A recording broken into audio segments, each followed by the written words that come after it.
스데반의 설교 이렇게 기억되는 장면들입니다. 특별히 스데반의 설교는 이제 7장 2절부터 시작돼서 52장입니다. 53절이죠. 53절까지 이렇게 계속되는 아주 긴 설교의 내용을 그대로 옮겨 적어 놓은 것을 우리가 보게 됩니다. 당시에 그들은 재판을 할 때에 판례에 따라서 피고에게 고소한 내용이 맞는가 이 사실을 물었어요. 그게 바로 1절이 말하고 있는 거죠. 대제사장이 이르되 이것이 사실이냐? 이것이란 게 뭘까요? 바로 앞에서 이렇게 설명해 줬던 6장에서 설명해 줬던 나사렛 예수가 이 성전을 헐고 사흘 만에 다시 세우리라 했다는 사실이 맞는가? 뿐만 아니라 모세가 우리에게 전해준 규례를 고치겠다고 한 말이 사실인가? 라고 확인을 했던 것이죠. 그 질문에 대해서 스데반은 이제 장황하게 설교로 답변을 하고 있는데, 이것은 바로 우리에게 지금 스데반의 모습을 가르쳐 주고 있는 거예요. 스데반이 어떤 사람이었어요? 7 집사였어요. 그러니까 우리가 사도들만 아니고 7 집사들도 어떤 사람이었는가를 지금 보여주고 있는 거죠. 어제도 말씀드렸어요. 이 스데반은 그런 면에서 구약을 설교하고 있는 집사예요. 그러니까 집사님인데 불구하고 그는 구약에 능통한 사람이었어요. 그 사람들을 6장에서는 어떤 사람이라고 그랬는가 하면 성령이 충만하고 그죠? 지혜가 있고 칭찬받는 사람, 이런 사람들이 바로 안수 집사들로 선택되어졌는데, 그 집사들이 이제 사도들에 의해서 안수를 받았어요. 성령이 충만한 사람이고요, 지혜가 충만한 사람이고요, 그 다음에 사도들에 의해서 안수되어진 사람, 사도들이 가지고 있는 신앙과 신학에 대해서 전적으로 다 전수받은 사람, 이렇게 묘사하면 되는 거죠. 그죠? 아마 이 설교를 나누라 그러면 한 6가지 대지로 이렇게 나눌 수가 있는 부분인데, 오늘은 그 중에 첫 번째와 두 번째를 이렇게 같이 보게 될 거예요. 그래서 1절에서부터 7절까지는 이제 어떤 면에서 아브라함에 관해서 얘기를 하죠. 그죠? 그 다음에 이제 요셉에 대하여서 이렇게 이야기를 하는 부분. 그래서 아브라함에 관하여서 스데반은 어떻게 설명했는가, 또 요셉에 대해서 스데반은 어떻게 설명했는가를 같이 한번 살펴보려고 합니다. 2절부터 8절까지의 내용을 우리가 쭉 보면은요, 아브라함의 믿음에 관하여서 이야기를 하고 있는 거예요. 구약 성경을 인용해다가 설교를 합니다. 스데반은 바로 이런 면에서 깨달음의 영성이 있는 사람, 역사를 보면서 그 역사 속의 인물 속에서 그를 통하여 하나님께서 이 땅에 우리에게 계시하고자 하는 것이 무엇인가를 분명히 깨달아 아는 사람들이었다라는 거죠. 그렇죠? 창조주 하나님이 시간과 공간 세계를 계시의 도구로 사용해서 진리를 우리에게 계시해주고, 지금 우리 속에 있는 영적 상태를, 영적 상황을 설명해주고 있는 것을 깨달아 아는 사람이었던 것이죠. 그렇죠? 그런데 참 그가 하는 말이 아주 다 부드럽게 이렇게 시작되어지죠. 2절에 보면 여러분 부형들이여 들으십시오. 우리 조상 아브라함이 하란에 있기 전 메소포타미아에 있을 때에 영광의 하나님이 그에게 나타나셨습니다. 부형들이여, 아버지 부자를 쓰고, 그죠? 그 형제 형자를 쓰는 거죠. 그죠?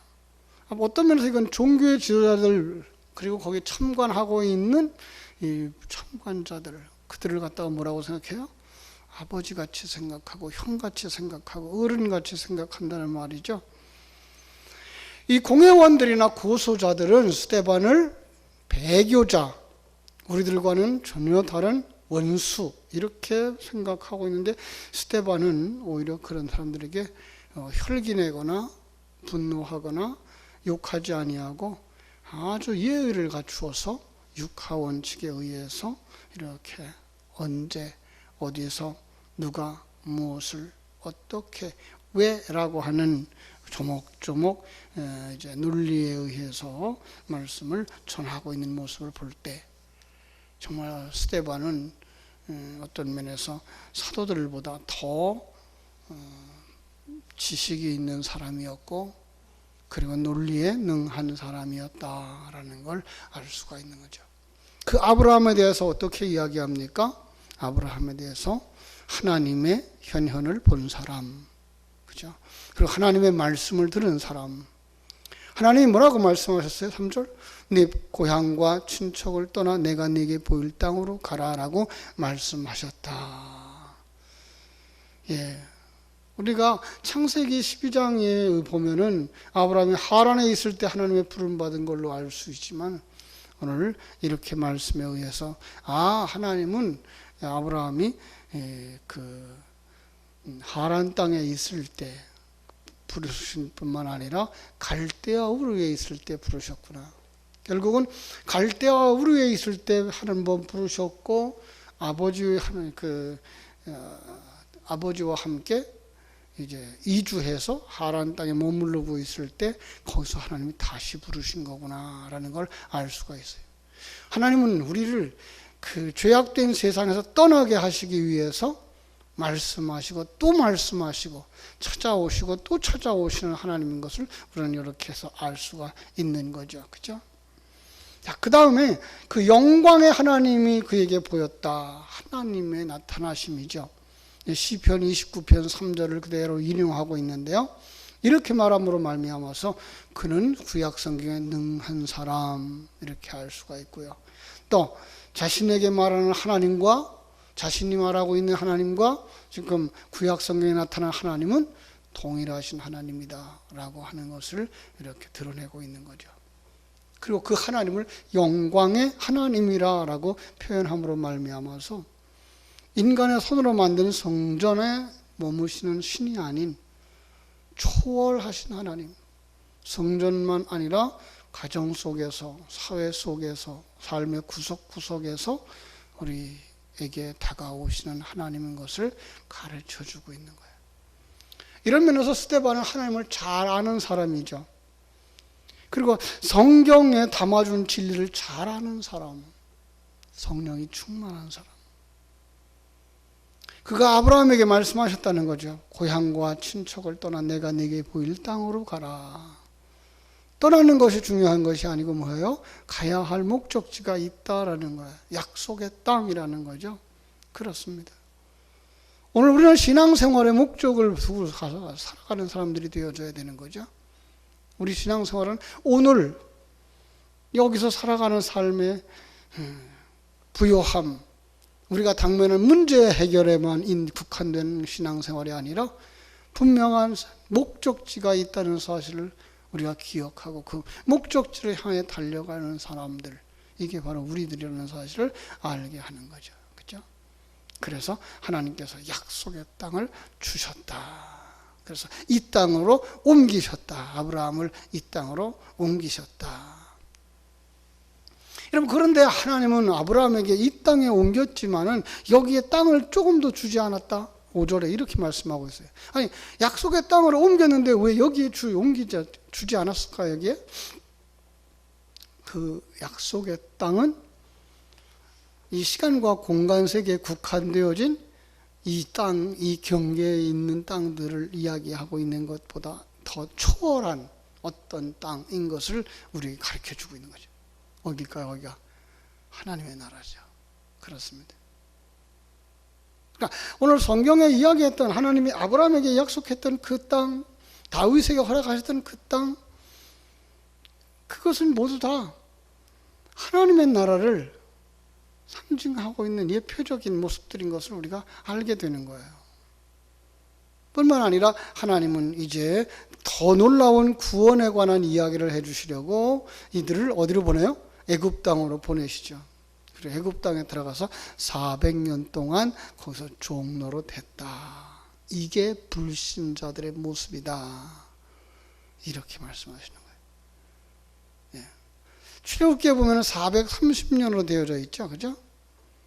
이걸 창세기는 4대 만에 이렇게 해서 4대. 근데 오늘 보면은 400년 이렇게 나오고 있어요. 다 상징적인 숫자가 있는 겁니다. 특별히 이 4대 만에 나오리라고 얘기했던 창세기의 예언은 그거를 갖다가 아주 놀라운 예표적인 해석을 하고 있는데, 아브라함이 1대요, 이삭이 2대요, 야곱이 3대요, 그리고 요셉이 4대입니다. 결국은 구원의 전체적인 그림이 요셉 안에 들어가 있는 걸 이렇게 보여주고 있는 거예요.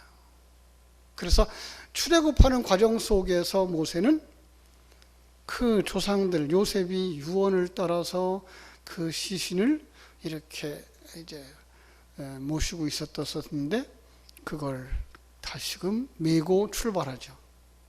요셉의 시신을 메고, 요셉의 해골을 메고 출발하는 것으로 출애굽이 시작되어져요. 여호수아서 24장에 가서 그 가나안 땅을 다 정복하고 그들이 자리를 차지한 다음에 장례를 치르는데, 그때까지 그 모든 과정이 요셉 안에 있는 그림으로 이렇게 보여주는 거예요. 그게 뭐예요? 4대 만에 나오는 그림인 거죠. 왜 430년, 분명히 시간적으로 따지면 430년인데 왜 400년이라고 말할까? 4라는 숫자, 이거예요. 이 세상이에요. 이 세상.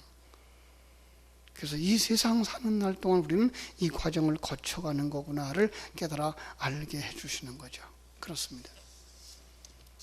그래서 하나님은 이 아브라함을 통해서 신앙의 믿음이 시작되어졌는데, 그 믿음은 어떻게 되어지는 거죠?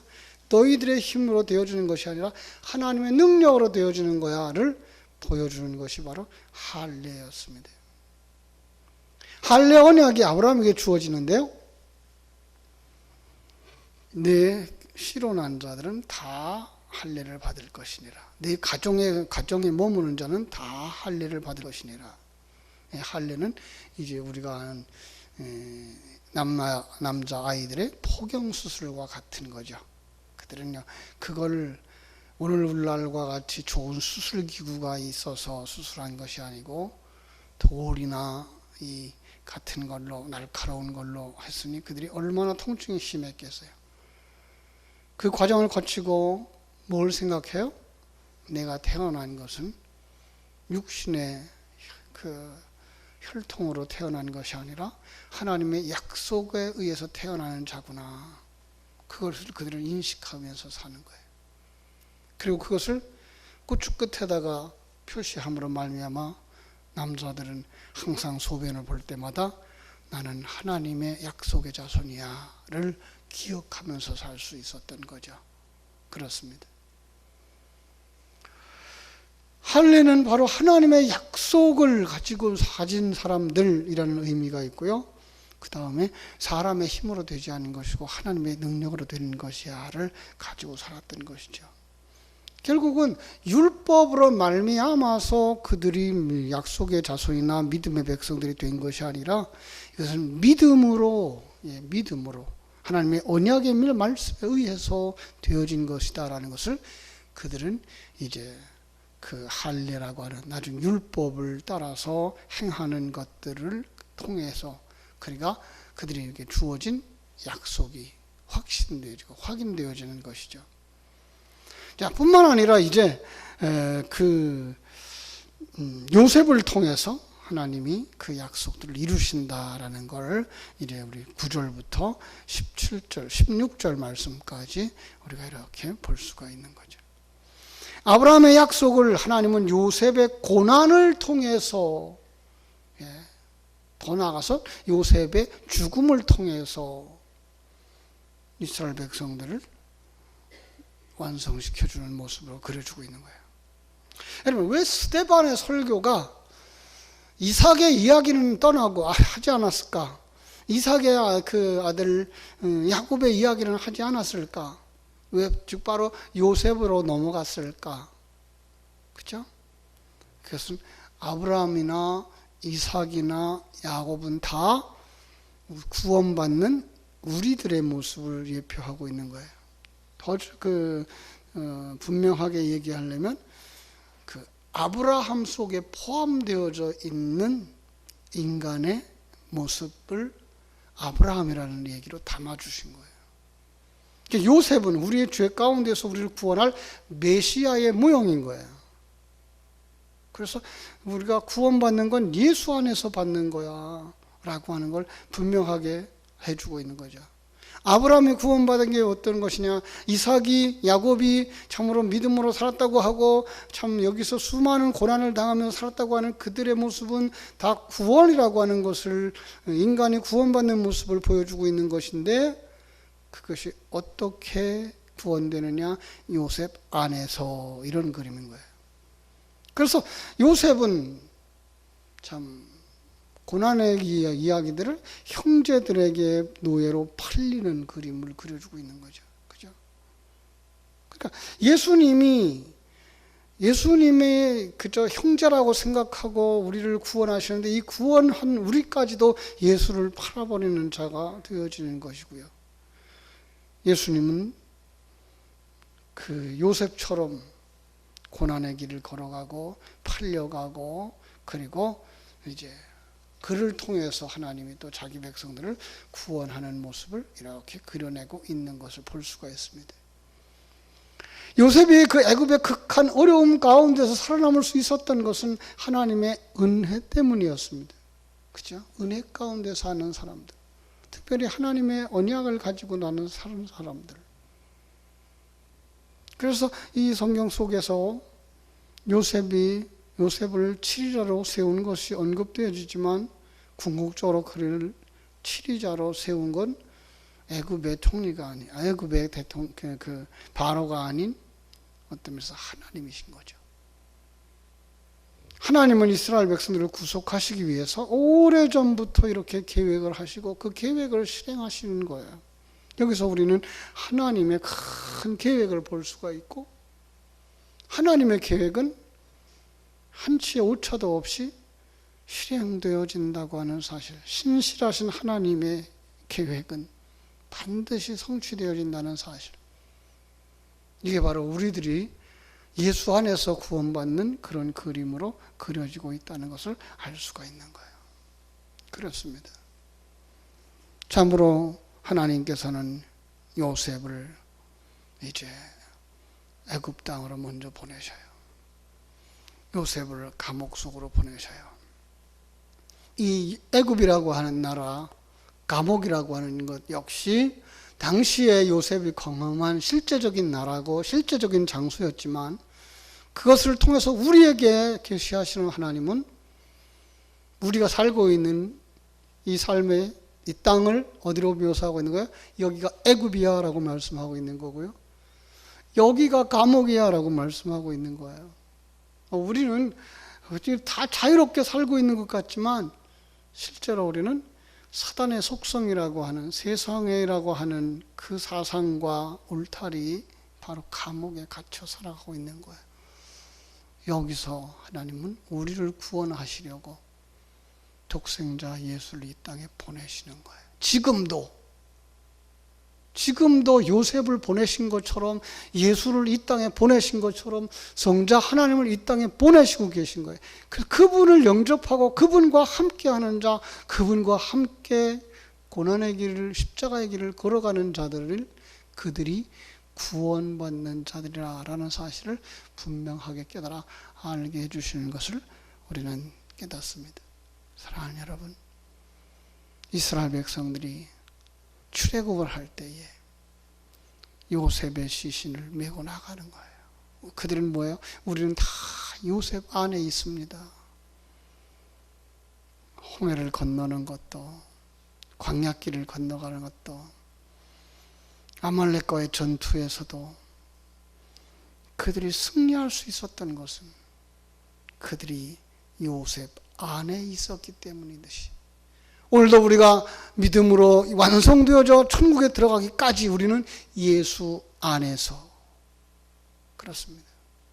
예수를 믿는 그 믿음 안에서 우리가 구원의 길을 걸어가는 것이고 완성되어져 간다는 사실을 깊이 깨달아 할 때 우리는 정말 하나님 앞에 감사하고 성자 예수 안에서 감사하고 성령의 인도하심에 감사하면서 그 속에서 승리의 삶을 살아가는 자들이 되어져야 할 줄로 믿습니다. 기도하겠습니다. 아버지 하나님, 그 신뢰와 사랑을 감사합니다. 참으로 스데반은 집사로 안수받았지만은 그는 성령이 충만하고 지혜가 충만하고 그리고 사람들에게 칭찬받는 사람들이었습니다. 사도들에 의해서 안수되어졌으므로 그들은 사도들이 가지고 있었던 모든 경험과 지식을 다 받은 자들이 되어졌으며 이제 그는 사도들의 사역처럼 설교하는 놀라운 은혜를 우리가 바라보게 됩니다. 그 설교 속에서 우리는 아브라함을 부르신 하나님, 그리고 그 아브라함의 구원을 요셉 안에서 완성시켜 주시는 하나님을 볼 수 있게 해주신 것을 감사드립니다. 우리가 아브라함처럼 선택받은 자들이며 하나님의 약속을 받은 자들이라는 사실을 깊이 깨달아 알게 해주시고, 이 약속은 우리 주 예수 그리스도 안에서 성취되어진다는 사실을 성경 속 요셉을 통하여 이스라엘 백성들이 애굽으로 들어가 만나를 얻는 삶을 살았던 것을 아버지 하나님이 보여주고 있음에 우리의 삶이 곧 성경에 나왔던 아브라함의 삶이며 요셉 안에 있는 삶이며 구원받는 자의 삶인 것을 깨달아 알아서 우리가 살아가는 매 순간 매 환경 속에서 임마누엘을 누릴 줄 아는 성도들, 하나님의 은혜와 복을 누릴 줄 아는 성도들이 다 되게 하여 주시옵소서. 오늘 하루의 삶도 주님께 부탁드립니다. 일마다 때마다 시간마다 하나님 이 말씀이 생각나서 기뻐할 수 있게 해주시고 감사할 수 있게 해주시고 영광의 하나님을 찬송하는 하루 되게 하여 주시옵소서. 구역 예배로 모이는 곳곳마다 하나님께서 은혜 베풀어 주시고 아버지 하나님이 오늘도 참으로 주의 이름으로 모이는 장소 현장들 속에 하나님의 성령으로 충만케 하시는 역사, 눈을 열어주시는 역사, 귀가 열리는 역사, 감각이 살아나는 역사들이 있게 하여 주시옵소서. 예수님의 이름으로 기도하옵나이다. 아멘. 하늘에 계신 우리 아버지여, 이름이 거룩히 여김을 받으시오며 나라의 임하옵시며 뜻이 하늘에서 이룬 것 같이 땅에서도 이루어지이다. 오늘날 우리에게 일용할 양식을 주옵시고 우리가 우리에게 죄 지은 자를 사하여 준 것 같이 우리 죄를 사하여 주옵시고 우리를 시험에 들게 하지 마옵시고 다만 악에서 구하옵소서. 대개의 나라와 권세와 영광이 아버지께 영원히 있사옵나이다. 아멘. 자유롭게 기도하시기 바랍니다.